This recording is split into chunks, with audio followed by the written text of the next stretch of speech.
Bienvenidos a la segunda sesión de Diálogos con Impacto, el ciclo de conversaciones que estamos teniendo en el marco del 20 aniversario de la Fundación PWC. Y mi rol el día de hoy no es más que conducir la conversación del sinhogarismo con nuestros invitados de hoy.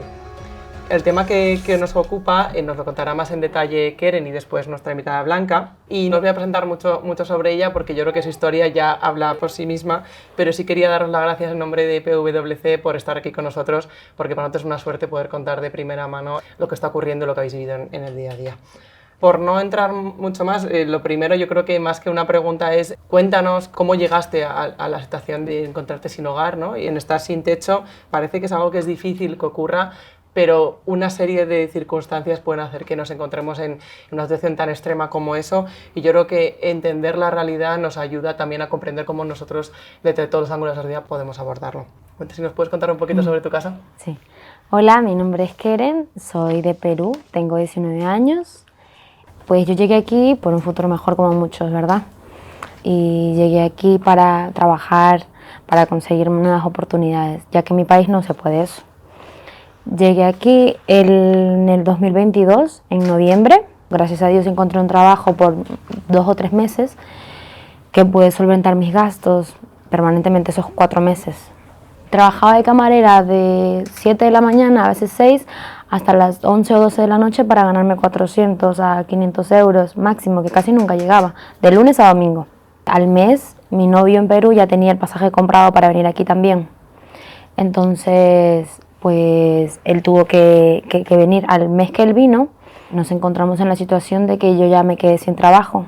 Aquí es muy complicado tener empleo sin papeles, sin padrón, te piden muchos requisitos aquí para poder ser ciudadano o caminar por aquí, o sea, esto se necesitan muchas cosas. Mi novio se encontró en el problema de sin empleo, sin dinero. A mí me echaron del trabajo, no teníamos nada. Tenía un pequeño ahorro, que fue lo que pude ahorrar en ese poco tiempo de empleo, que pude pagarme una habitación de 380 euros en un sótano, de humedad, de muchas cosas. O sea, no era un lugar humano para dormir ahí. Yo, por ejemplo, ¿no? Creo que cualquiera no viviría ahí. En el proceso de mi trabajo me entero que estoy embarazada. Tenía 2 o 3 semanas más o menos. Estaba embarazada, no sabía qué hacer, encima ya me iba a vivir al sótano, que pagaba un poco menos porque era lo único que tenía solamente para vivir un mes. Me entró una bacteria al cuerpo durante el proceso que vivía en ese sótano, que solo estuve un mes, que estuve internada 2 semanas en el hospital también. Y casi pierdo a mi bebé por eso. Mi pareja encontró un empleo esporádicamente, un día sí, un día no, y pues al final aquí sin papeles no te pagan. Hay gente que si no quiere pues no te paga. Resulta que nos quedamos en la calle por eso, que no teníamos dinero, no tuvimos ningún escape, y yo veía muchos compatriotas míos que se iban a dormir al aeropuerto. Me daba mucha vergüenza. Lo veía y decía no, pero estaba embarazada, no tenía dónde ir, me echaron a las 2 de la mañana. Me tuve que ir al aeropuerto a dormir, estuve una semana en el aeropuerto, se enteran que estoy embarazada y me echan de ahí. Me tuve que ir al metro de Legazpi. No teníamos que comer. Tendría 1 euro en el bolsillo siempre o 2 euros. Me compraba lechuga y hacía una crema con lechuga y era lo que comía durante 5 meses de mi embarazo. Que es donde una mujer embarazada pues tiene que cuidarse más, tiene que tomar pastillas y todo eso, ¿no? Pues a mí me tocó ir a las iglesias a buscar comida, Era lo que me tocaba porque no tenía de dónde. Y en la calle uno aprende mucho. Nunca me imaginé estar en esa posición. Nunca me imaginé dormir en la calle, nunca me imaginé tener que ir a pedir comida, nunca me imaginé nada de eso, pero pues era lo que me había tocado. Vi muchas cosas, buenas, malas, aprendí muchísimo. Durante las 2 semanas que estuve en la calle, logro encontrar a personas que me decían, tú puedes pedir ayuda, tú puedes ir a tal lugar, tú puedes encontrar esto y lo otro. Y durante todo ese proceso busqué entidades, busqué muchas. De alguna otra manera pues no, o me pedían que me dejara incomunicada con mi familia, o tenía que hacer algo que de repente a mí no me agradaba y cosas así. Entonces no llegué a encontrar nada para mí como embarazada, lo que necesitaba, que yo necesitaba solamente una cama. Pero no me pedían muchísimas cosas que yo creo que nadie lo haría. Entonces, durante todo ese proceso llega como un ángel, yo digo ángeles, no es porque son dos personas, que se llama Javier y Blanca, Javier García y Blanca Hernández, que Javier tiene una ONG que se llama Mundo Justo.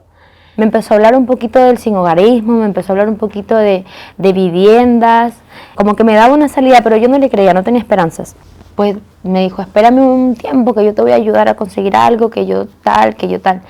Me dio comida, me dio hogar, me dio casa, me ofreció su casa. Me acuerdo que estaba sentada yo y mi novio al lado y él me dijo, tú no te quedas en la calle. Él puede que sí, pero tú no. Pues tenía mucho miedo, no creía.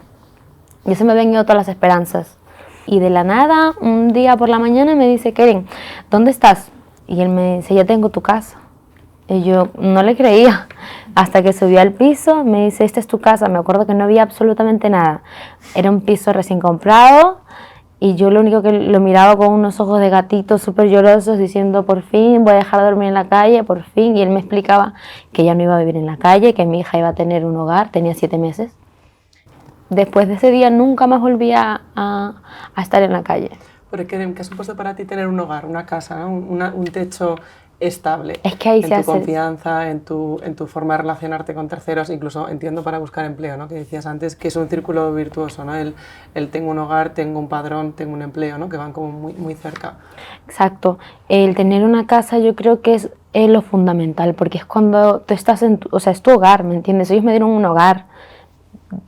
Pude traer a mi hermana, pude empadronarme, pude estudiar. Es que en la calle no haces nada. No podía ni descansar, no podía comer, tenía que andar aquí, tendría que andar allá.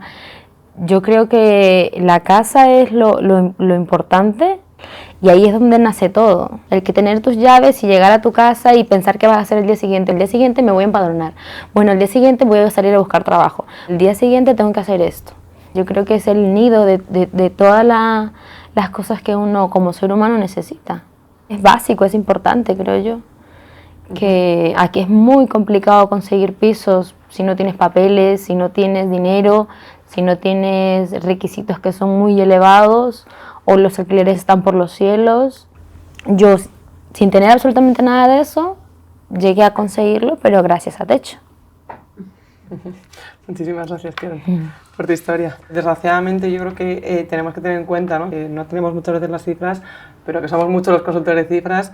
En España, según el INE, hay más de 30.000 personas sin hogar. Es decir, el sinhogarismo es una realidad que desgraciadamente hay 30.000 personas como Keren ahora mismo en España, y que darle voz y entender cuáles son los procesos, ¿no? y dónde se encuentra y cuáles son los sufrimientos, las realidades que tienen las personas que lo sufren, pues es una cosa muy importante para nosotros, y que ahora ya hago spoiler, ¿no? De Blanca, pues poco a poco, ¿no? Estamos viendo soluciones y realidades en el mercado. Muchísimas gracias, Keren. Os voy a presentar a Blanca, que yo creo que tú misma nos lo vas a contar mucho mejor. Blanca es fundadora de Magallanes Value Investors, digamos el cliente habitual que podía ser de UPWC, ¿no? Gestora de fondos de inversión, fondos de pensiones, y muchos os preguntaréis qué hace Blanca aquí, ¿no? Porque está en nuestra sesión de sinhogarismo, pero yo creo que eres el vivo ejemplo de tengo un problema, veo un problema y qué hago yo para poder solucionarlo, ¿no? Empecemos por el principio, Blanca. Yo creo que te hemos oído, los que hemos tenido suerte de conocerte fuera de aquí, es que siempre hablas del sinhogarismo como un problema crónico, ¿no? De la sociedad actual. ¿Cuál es un poco tu visión? Y luego nos entramos a hablar más de tu texto, pero yo creo que es importante que nos cuentes tu visión del sinhogarismo y por qué decides coger el toro por los cuernos en este problema en particular. Bueno, pues yo creo que es el problema social más gordo que tenemos en España, un país tan rico y maravilloso, y el que haya, no sé si son 30.000, 40.000 o 100.000 personas en exclusión total, o sea, en un sufrimiento de no tener un hogar. Para mí lo llamativo es que las personas sin hogar no son solo las personas que están viviendo al raso, que es lo que uno puede entender cuando se habla de sin hogar, sino que también es todas las personas que huyen de sus casas por violencia, los que caen en trata, tenemos muchos pisos de trata, de prostitución, los chicos jóvenes que están en centros de acogida. En España hay cerca de 20.000 niños en centros de acogida, y a los 18 años ya sabemos que van a ir a la calle, más todos los migrantes con situación no reglada, como la historia de Keren, ¿no? Que eso se acaban abusando de ellos, acaban en pisos pateras, en asentamientos. pero también refugiados, asilo político. O sea, el sinhogarismo es mucho más amplio de lo que uno se puede imaginar. Y yo creo que no podemos estar indiferentes a eso, o sea, no podemos ir por las calles y no hacer nada, ¿no? Totalmente.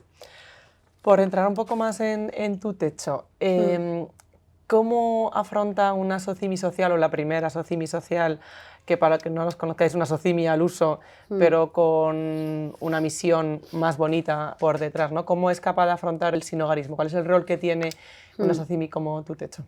La misión que tienes es facilitar vivienda a las entidades sociales que trabajan con personas sin hogar para que desde la estabilidad de una vivienda y dignificándoles les puedan acompañar y se puedan integrar, ¿no? Nosotros, es una socimi, como podía haber sido otra cosa, es una inversión de impacto. Nosotros vimos el problema que fue el sin hogar y vimos historias de éxito, o sea, vimos que hay personas que pueden salir de ese infierno con lo difícil que es salir de ahí, cuando entidades sociales les acompañan y les ayudan a integrarse, pero desde una vivienda. Y cuando vimos eso, ya no nos pudimos quedar sin hacer nada, porque dijimos, bueno, pues entonces lo que hay que hacer es facilitar más vivienda a las entidades sociales para que más personas puedan salir de la calle. Lo que pasa es que en lugar de afrontarlo con una solución que fuera de una fundación, que también es tan fenomenal, las fundaciones ayudan muchísimo, buscamos una solución que fuera empresarial para que se pudiera escalar y se pudiera a toda España y se pudiera sostener, ¿no? Entonces, por eso es una socimi, porque es una solución empresarial que tiene que ser rentable para poder levantar la inversión de impacto, un inversor que pone más el foco en solucionar un problema y no tanto en la rentabilidad. Lo enfocamos así, pues consiguiendo dinero del inversor de impacto para comprar los pisos y alquilándoselo a las entidades sociales para que puedan acoger a todas estas personas sin hogar. Hablando del entorno socimi, ¿no? Hace unas semanas disfrutabais de la salida a bolsa, un momento tan bonito, entiendo, ¿no? que para todos vosotros. ¿Cómo ha sido ese proceso de salida a bolsa, de comunicación al mercado, para que los que no lo conozcáis, ¿no? Estáis en un mercado continuo, con mismos requerimientos de cualquiera de nuestros clientes tradicionales en el mundo inmobiliario, que al final, como tú bien dices, ¿no? Cualquier euro que entre en el entorno de tu techo tiene un fin social y además una inversión rentable y sostenible. ¿Qué nos puedes contar tus primeras semanas de experiencia? ¿Cuál es un poco la vivencia y cómo estáis viendo ese proceso? Bueno, la salida a bolsa fue muy bonito porque fue la cuna de la economía, ¿no? Y allí, pues la campana la tocaron personas sin hogar, nuestros primeros inquilinos, ¿no? Y había una mezcla en la bolsa de personas sin hogar, las entidades sociales, las ONGs, empresas que nos están ayudando en la gestión del día a día, inversores, todos mezclados, ¿no? Porque al final hace falta la alianza de todos.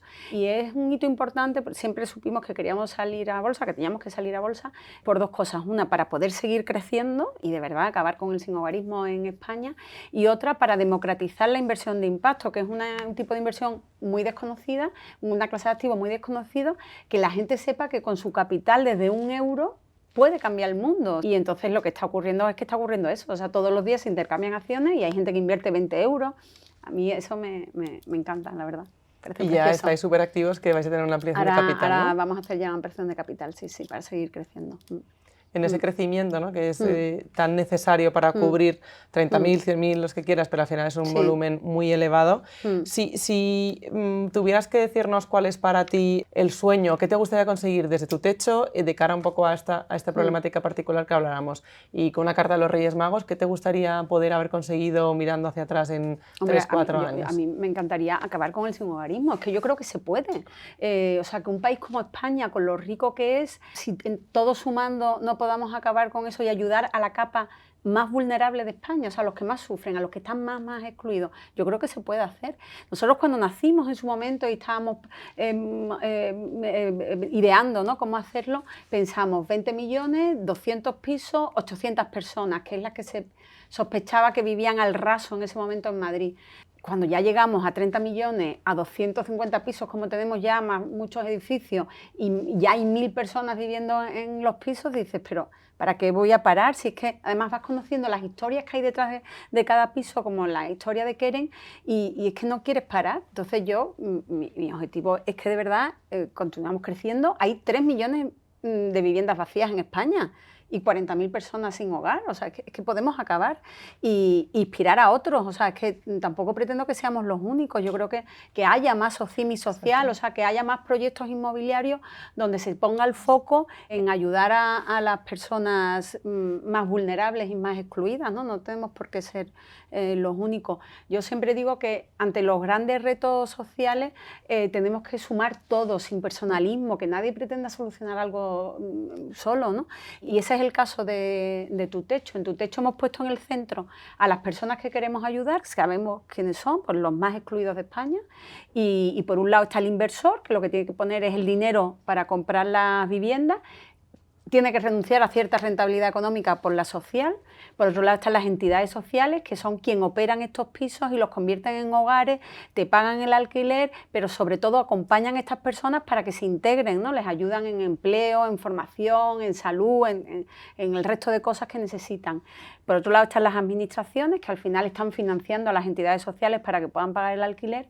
Y por último están las empresas, que nos estáis ayudando todas pues, trayendo un modelo de gestión empresarial, que es lo que permite que sea escalable y que sea sostenible, ¿no? Creo que es interesante también el caso de éxito y que sea replicable en muchos casos, ¿no? Con la inversión de impacto, ¿no? Que yo creo que es lo que tú hablabas del ecosistema de diferentes actores, asesores, gestores, inversores también, ¿no? Que están siendo proactivos, colaborando con vosotros en dándos oportunidades o lo que fuera. Es decir, creando un ecosistema alrededor de la inversión con impacto, en este caso en el mundo inmobiliario, que podría ser replicable en otros, ¿no?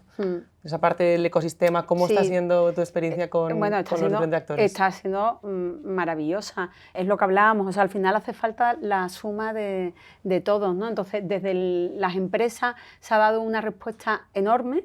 Y todo el mundo quiere aportar, y además da igual que sean competencias de sectores o no, cada uno aporta lo que tiene. Han sabido conectar su compromiso social con lo que cada uno hace, y uno te da seguros, otro te ayuda en las compras de las viviendas, otro te hace la gestión de alquileres, otro te saca bolsa, y yo creo que es una suerte también poder demostrar que las empresas tienen alma, ¿no? Porque en un mundo como en España, donde muchas veces se demoniza al empresario, las empresas, pues demostrar que no es así, que las empresas tienen un rol importantísimo en el mundo y que tienen alma, como lo están demostrando, ¿no?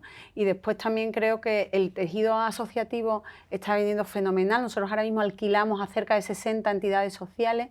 Muchas veces se pierde el trabajo en red, ¿no? Porque las entidades sociales van a lo suyo. Yo creo que esto está sirviendo para que se vuelva a trabajar más en red y para poder ayudarles en más cosas. Y después el inversor, pues nada, yo solo puedo agradecer por su confianza, porque todavía en España falta información sobre la inversión de impacto, ¿no? A mí me gusta explicarla, que es un tipo de inversión que está a medio camino entre la filantropía y la inversión pura, ¿no? En la filantropía tú donas, pero para mantener esa obra al año siguiente tienes que volver a donar.